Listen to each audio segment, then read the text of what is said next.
আপনার চুল মাথা থেকে মাটি পর্যন্ত লম্বা করতে চান, অনেক বেশি সিল্কি করতে চান, তাহলে এই উপায়টি একবার হলেও ব্যবহার করুন। আপনার চুল এতটাই লম্বা হবে যে আপনি নিজেই অবাক হবেন। আর এটি তৈরি করতে আমাদের লাগবে চাল ধোয়া পানি। এখানে চাল ধুয়ে পরিষ্কার করে যে পানি থাকবে এই পানিটি আমাদের লাগবে। এখানে আমি নিয়ে নিচ্ছি 1 কাপ পরিমাণ পানি। এরপর আমাদের লাগবে লেবু। এখানে একটা লেবু খুব ভালোভাবে রস বাইর করে নেবেন। লেবুর রস চুলে ব্যবহার করলে মাথার স্কাল্প পরিষ্কার রাখে, চুল দ্রুত লম্বা হয়। এরপর আমাদের লাগবে জবা ফুল। এখানে আমি জবা ফুলের শুকনো পাপড়ি ব্যবহার করব।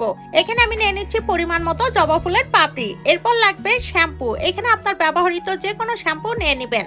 এরপর খুব ভালোভাবে আপনার চুলের ধরন বুঝে শ্যাম্পু নিয়ে খুব ভালোভাবে মিশিয়ে নেবেন। এরপর এটি সমস্ত চুলে খুব ভালোভাবে দিয়ে 2 থেকে 3 মিনিট মাথায় রেখে দিবেন। এরপর চুল ধুয়ে পরিষ্কার করে নেবেন। চুল ধুয়ে পরিষ্কার করার পর দেখবেন আপনার চুল হয়ে যাবে ঘন কালো লম্বা সিল্কি, একদমই প্রাকৃতিক ভাবে। এমন সব নিত্য নতুন টিপস ভিডিও পেতে